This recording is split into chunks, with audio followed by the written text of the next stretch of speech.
जो चाइनीज भाग भाग के इंडिया आ रहे हैं, आपको लगता है कि इंडिया चाइना पार्टनरशिप बिल्ड होगी कोई ऑन अगेंस्ट अमेरिका? अमेरिकन परेशान हो गए हैं कि इंडिया जो है वो पहले रशिया के करीब था, अब चाइना के भी करीब होगा।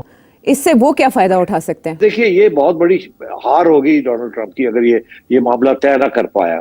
मोदी साहब जो है ना, ये हमें कह रहे हैं कि रोना बंद करें। ठीक है, मेरे तक आवाज आ रही थी, क्योंकि इंडिया पाकिस्तान की तो कोई खास बात नहीं थी, वो तो किसी वक्त फिर गड़बड़ हो सकती है। जैसे नरेंद्र मोदी बातें कर रहे हैं, वो तो फिर किसी वक्त कचरे का ट्रक है हम, और भारत जो है वो मर्सिडीज, वो तो तारीफ हो गई भारत की, और हम अपने आप को खुद बताना शुरू कर दिया। जो चीज भारत को कहना चाहिए था हमें, वो हम खुद कह रहे। हमें पता है कि हालात जो हैं वो कितने खराब हैं। चाइनीज फॉरेन मिनिस्टर इंडिया आ गए हैं, सुना है कि इंडिया चाइना पार्टनरशिप पे अमेरिका परेशान हो रहा है। बहुत दुख तो हुआ ना ये देख के। जाहिर है अमेरिका ने जो कुछ भारत के साथ किया है, या जिस तरह से टैरिफ की और बाकी चीजों में टेंशन उनकी बनी है, तो इस वजह से जाहिर है वो चाइना और भारत साथ हो गए होंगे। क्योंकि जब पीएम मोदी को अगर आप देखें तो वो बिजनेस पे ज्यादा ध्यान देते हैं। उनका ना तो वॉर की तरफ कोई खास होता है, जो हमारे यहाँ होता रहता है ना कि हमने अटैक करना है तो हमने ये कर देना है, गजवा हिंद कर देना है, उस तरह की चीजें नहीं होती सर। वो पैसा बढ़ाने में ज्यादा इंटरेस्टेड रहते हैं, क्योंकि जाहिर है कि गुजराती फैमिली से बैकग्राउंड, उनका जो बैकग्राउंड है वो गुजराती फैमिली से है, और गुजराती जो हमारे यहाँ है पाकिस्तान में, वो भी बिजनेस कम्युनिटी के लोग हैं, बड़ा अच्छा काम करते हैं। और वैसे भी फिक्रमंद तो हमें हो जाना चाहिए कि अगर चाइना जो है वो भारत के नजदीक हो जाएगा, तो हो सकता है कि फिर हमें वो अमेरिका की तरफ जाता देख के हमारे साथ कोई टर्म्स खराब हो जाएं। मैडम, आप ये समझती हैं कि इंडियंस कारोबार करना चाहते हैं, लेकिन इंडियंस एग्रेसर भी तो हैं, वो हमले भी तो करते हैं। आप मोदी साहब जब से पावर में आए हैं, 3 हमले वो पाकिस्तान पे कर बैठे हैं, फॉर्मली 3 हमले। बल्कि मैं कोट कर ही देता हूँ कि जनरल आसिम मुनीर ने जो बात की है कि जनाब इंडिया अगर पाकिस्तान पे हमला करेगा तो हम तो वो बम्पर ट्रक हैं, पता नहीं उन्होंने मोहसिन नकवी ने कहा, और इंडिया मर्सिडीज है, तो इंडिया टूट जाएगा। नहीं सर, ये बात तो बिल्कुल इंडियन मीडिया भी कर रहा था। और जहां तक आपने जो बात की कि इंडिया ने 3 बार हमले किए, तो तीनों बार इंडिया ने हमारे यहाँ जो टेरर कैंप्स हैं उन्हीं को उड़ाने की बात की। उन्होंने तो कभी भी ये नहीं कहा कि पाकिस्तान की मिलिट्री पे या पाकिस्तान के सिविलियंस पे अटैक कर रहे हैं, या कोई जमीन उन्होंने हथियानी है, या कश्मीर लेने के लिए भी इनफैक्ट उन्होंने नहीं कहा। उन्होंने हर बार यही कहा कि जी टेरर कैंप्स हैं पाकिस्तान में, जो कि जहां से लोग निकलकर हमारे यहाँ आ रहे हैं और हमारे यहाँ परेशानी कर रहे हैं, उनको उड़ाने के लिए उन्होंने हर बार अटैक किया। कि चाहे वो अजमल कसाब हो, चाहे वो हाफिज सईद हो, चाहे मसूद अजहर, जितने नाम यहाँ पे लिए जाते हैं उनके ऊपर कार्रवाई करें। उससे भारत का फायदा इतना नहीं होगा जितना फायदा हमारा अपना होगा। मैं तो चाहता हूँ मैडम, इंडिया और पाकिस्तान बैठें, आपस में बातचीत करें, रास्ता इख्तियार करें। लेकिन अगर बैठेंगे नहीं, बातचीत नहीं करेंगे, मामलात नहीं होंगे, तो फिर क्या मतलब? तो सर मैं तो चाहती हूँ कि बातचीत हो, लेकिन बातचीत ऐसे हो कि आप मसूद अजहर दे दीजिए और आप एक मीटिंग कर लीजिए, फिर आप हाफिज सईद दे दीजिए, दूसरी मीटिंग कर लीजिए।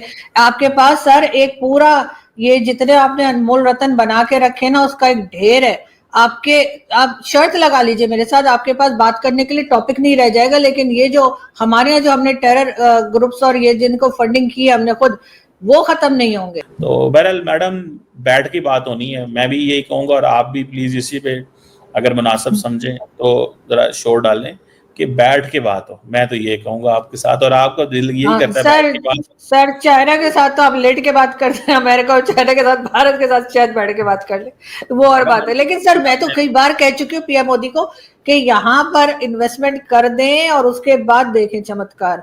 ये देखें ना, चाइना और अमेरिका से हम पैसे लेते हैं, हर बात मानते हैं, थोड़ी इन्वेस्टमेंट ये लोग भी करने। सर $4 ट्रिलियन लेके ये लोग बैठे इंडिया में, क्या करेंगे इतना पैसा? कुछ हमें दे दें। $4 ट्रिलियन लेके नहीं बैठे हुए, इकोनॉमी 4 ट्रिलियन वही मतलब लेके बैठे सर, तो हमारे साथ सर कश्मीर बंद हो जाएगा हमारा फौरन ही। अब देखें ना, अब आप चाइना में देखें, चाइना में मुसलमानों के साथ क्या कुछ नहीं हो रहा, लेकिन हमें वहां के मुसलमान दिखाई कोई नहीं देते, क्योंकि चाइना हमारी इन्वेस्टमेंट करता है, चाइना हमें पैसा देता है। तो वहां पे उइगर मुस्लिम के साथ कुछ भी शी जिनपिंग करे, हम बिल्कुल नहीं करते। लेकिन हाँ, कश्मीर जिसको हमने कभी देखा नहीं है, यहीं से बैठे बैठे टीवी पे देखा होगा या इंटरनेट पे देखा होगा, वहां पे मुसलमानों पे जुल्म हो रहा है, इसकी खबर हमें है। फलस्तीन में क्या हो रहा है उसकी भी खबर हमें है, लेकिन चाइना जो बिल्कुल हमारा वो शहद से मीठी आसमान से ऊंची कौन कौन सी दोस्ती हमारी उसके साथ है, वहां पे वो मुसलमानों के साथ क्या हशर कर रहा है उस पर हम लोग बिल्कुल खामोश रहते हैं, आवाज तक नहीं निकलती हमारी। देखिए शी जिनपिंग जो है ना वो कोई वोट लेने के लिए कुछ नहीं करते, ठीक है। यहाँ पे तो वोट लेने के लिए बहुत कुछ कर दिया जाता है ना। तो बहरहाल मैडम सवाल ये है, बैठने से मसला हल होगा।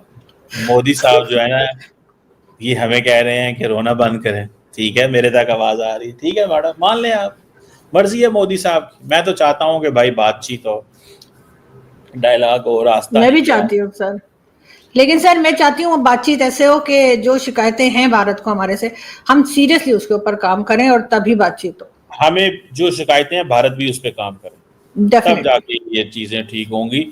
और दैट इज व्हाट इज। लेकिन हमें शिकायत क्या है सर, कोई एक शिकायत तो बता दीजिए। मैडम बड़ी शिकायतें बताई हैं आपको, अभी तक आपको पाकिस्तान में 1000 बंदा शहीद हो गया, आप कह रही हैं शिकायत ही कोई नहीं। फौजियों का इस देश के पाकिस्तान के क्रिएशन में कोई किरदार नहीं था। ये मुसलमान पंजाबी फौज ब्रिटिश इंडिया की, ये अंग्रेज़ों की सबसे ज़्यादा वफादार थी और इन्होंने आज़ादी की मूवमेंट चलाने वाले लोगों के ऊपर हमले किए, उनको अंग्रेज़ सरकार के लिए गिरफ्तार किया, उनको सज़ाएं फांसियां दी गई, इनको तोपों के आगे खड़ा किया गया। ये इसी पंजाबी मुस्लिम आर्मी जो आज क्लेम कर रही है कि इन्होंने पाकिस्तान बनाया, ये कह रहे हैं हमने पाकिस्तान बचाया, इन्होंने पाकिस्तान तोड़ा। बांग्लादेश में, ईस्ट पाकिस्तान में इन्होंने मुसलमान पाकिस्तानी बंगालियों का कत्लेआम किया। अमेरिका की शह पर जो पाकिस्तान का आर्मी चीफ है आसिम मुनीर, वो भारत को लगातार धमकी के ऊपर धमकी दे रहा है, लेकिन भारत को इन धमकियों से फ़र्क नहीं पड़ता क्योंकि भारत जानता है कि पाकिस्तान भारत के सामने कुछ भी नहीं है। और ये उसने ऑपरेशन सिंदूर में पूरी दुनिया को दिखा भी दिया था। लेकिन ये जो फ्रस्ट्रेशन है, ये मेन फ्रस्ट्रेशन अमेरिका की है जो वो वेंट कर रहा है थ्रू पाकिस्तान। और इन्हीं सब बातों का जवाब प्राइम मिनिस्टर मोदी ने 15 अगस्त की स्पीच में कहीं ना कहीं दे दिया। उन्होंने बोला कि भारत आत्मनिर्भर बनेगा, भारत सारी टेक्नोलॉजी खुद ही डेवलप करेगा, जिसमें मेनली उन्होंने जिक्र किया जेट इंजन का।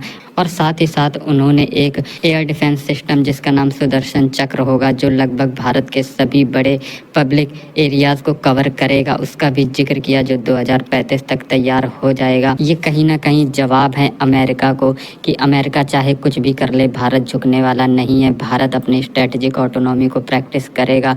भारत एक एंशिएंट सिविलाइजेशन है और भारत किसी का भी डिक्टेशन नहीं ले सकता आज के ज़माने में, फिर वो चाहे अमेरिका ही क्यों ना हो। भारत को ज़रूरत पड़ेगी तो अमेरिका के खिलाफ भी खड़ा होगा और भारत करेगा वही जो भारत के नेशनल इंटरेस्ट में होगा, फिर चाहे पाकिस्तान धमकी दे या अमेरिका।